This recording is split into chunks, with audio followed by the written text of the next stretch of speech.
C'est en ayant tout connu que l'homme finit par se désintéresser de ce qui est essentiel. Vérité exacte, il est vrai, cependant inatteignable sans le vivre et le vécu. Faut-il souffrir pour comprendre la souffrance d'autrui? Faut-il soi-même pleurer pour sécher les larmes d'autrui? Faut-il mourir pour comprendre ceux qui sont partis? Qu'appelle-t-on vivre et qu'appelle-t-on mourir? Vivre avec le minimum au jour le jour, en se contentant d'avoir un avenir médiocre, juste parce que tous vivent la même chose ne me conviendrait pas. La vie est un sport d'équipe, mais finalement, comme le disait cet homme, l'on finit toujours seul devant Dieu. Malgré la foule, les acclamations d'aujourd'hui, la horde décorant ton monde, lorsque tout cela s'éteindra, que nous restera-t-il? Que te restera-t-il? L'amour des hommes est éphémère, aussi bref que l'admiration d'une étoile filante. Le monde avance, les hommes changent et se pervertissent. Au sein de ce tumulte, toutes ces questions et pensées ne semblent pas trouver de réponse.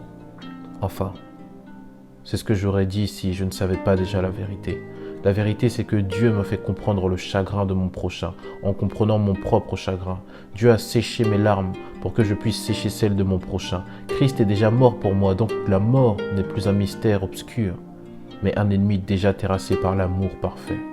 Non, je ne mourrai pas, et qu'importe mes épreuves et mes chagrins d'aujourd'hui, Dieu me fortifiera en toutes choses, et finalement je ne suis plus seul, car il est avec moi, sa houlette et son bâton me rassurent. Il dresse une table en face de mes adversaires, et même dans la vallée de l'ombre de la mort, je ne craindrai aucun mal, car il est avec moi.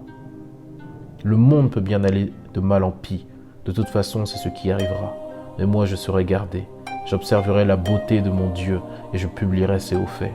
Mon âme ne soit pas abattue au-dedans de moi, mais souviens-toi des bontés de l'Éternel, qui nous a emmenés au large, qui nous a fortifiés et nous a permis de devenir enfants de Dieu.